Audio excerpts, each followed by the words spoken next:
Right, on to Francis Drake, and how important he is. Forgot to click off that date thing at the top, so apologies for that. I actually know when I made this video. Right, let's crack on. So, Francis Drake, one you'll all be familiar with. But first, you need to look at the context. Last video, we were looking at how this relationship between Spanish and English was going very bad, primarily because of the Dutch Revolt. Now, we're going to have a look at how that affected Elizabeth and England. Remember, at the start of this, Elizabeth was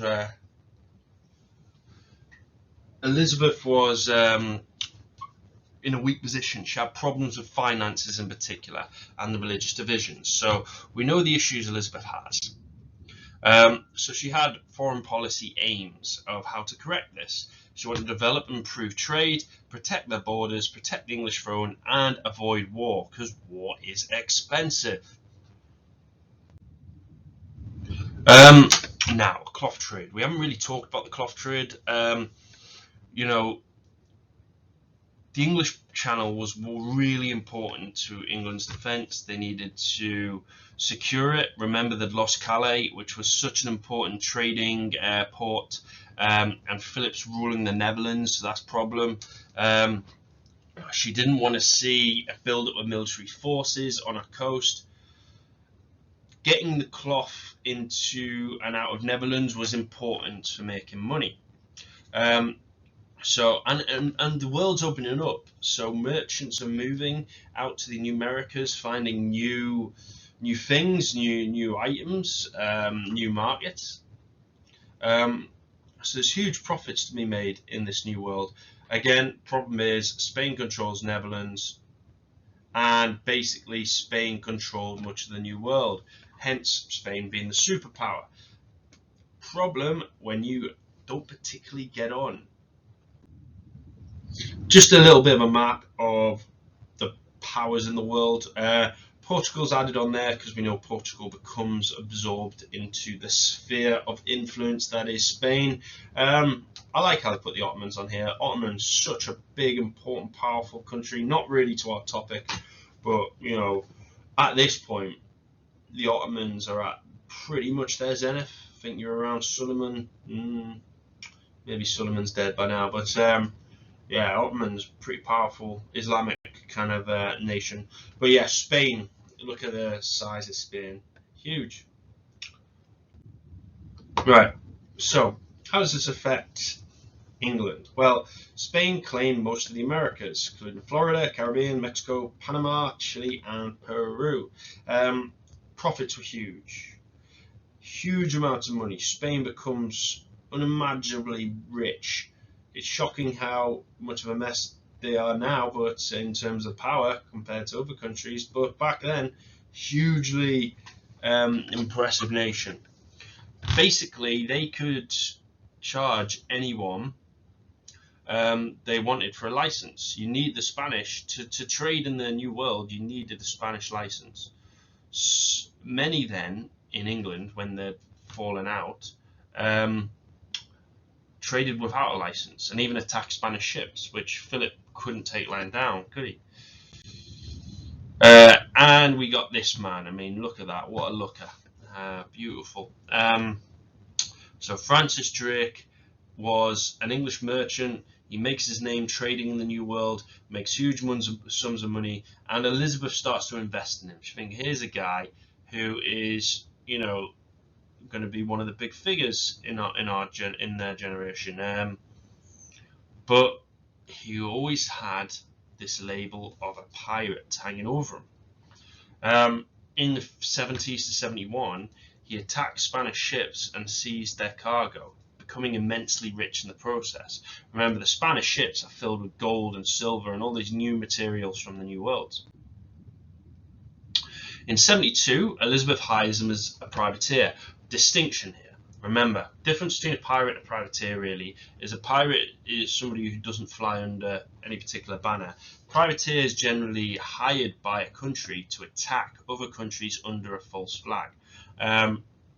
So it is kind of piracy, certainly how Philip sees it. But she got a big return. Drake was immensely successful. He, look at that, capturing 40,000 Spanish silver, bringing it back to Elizabeth. He quickly becomes a favourite. This was risky, remember, though. You're poking the bear here. Philip is not as stupid as he may look. He, he's aware of these links to Elizabeth and could easily give him a reason to invade. Remember, the casus belli that I've been talking about, the just war, the war for a reason, and this is one. It's given Philip, alongside the excommunication, another reason to attack. But she only kind of avoids this because in 1573, when Drake comes back, the Spanish are actually trying to improve relations, primarily because of the threat of the French. Okay, so the Spanish are thinking, right, we can't be 2-on-1 here by France and England, so they try to make friends. But in addition, Philip's anger at English piracy meant that Elizabeth couldn't publicly welcome him back, but privately she was really impressed with his achievements. So, fine line, remember. Gold, gold, gold. In 1577, Drake sets off again. Elizabeth's plan was for him to sail around the tip of South America to its Pacific coastline and bring back gold, spices, and valuables. You know what this is leading to. However, Elizabeth also said to attack the Spanish colonies. Remember, this is twofold for Elizabeth, foreign policy. Get rich, increase English power, whilst also weakening the Spanish. The relations are getting worse and worse, and fears of invasion are growing. She wanted to enrich England as much as possible and weaken the Spanish in the lead up to this. It also showed a message of defiance. Philip kind of struts around thinking he's king of the world. Elizabeth's kind of showing him, no, we're not going to be intimidated. We're not going to be dominated by you. And yep, Philip, Drake El Draco, he circumnavigates the world.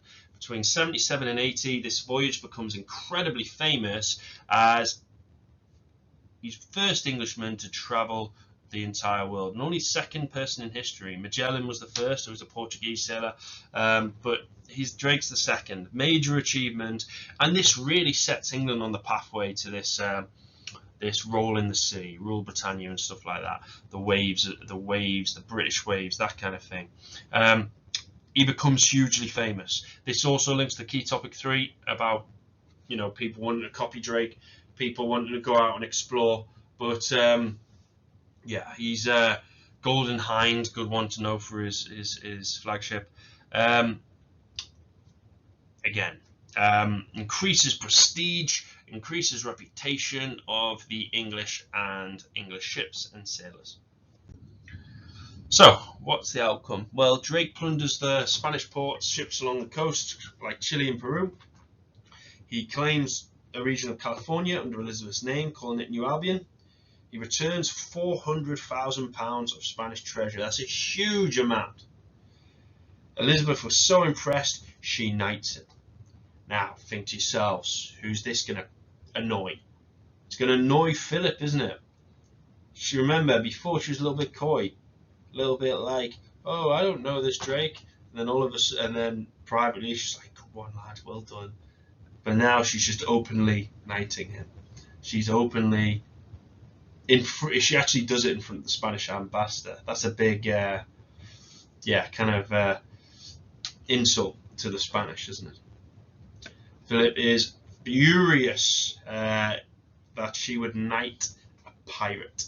So I think this is in my opinion, one of the most crucial aspects of declining Anglo-Spanish relations.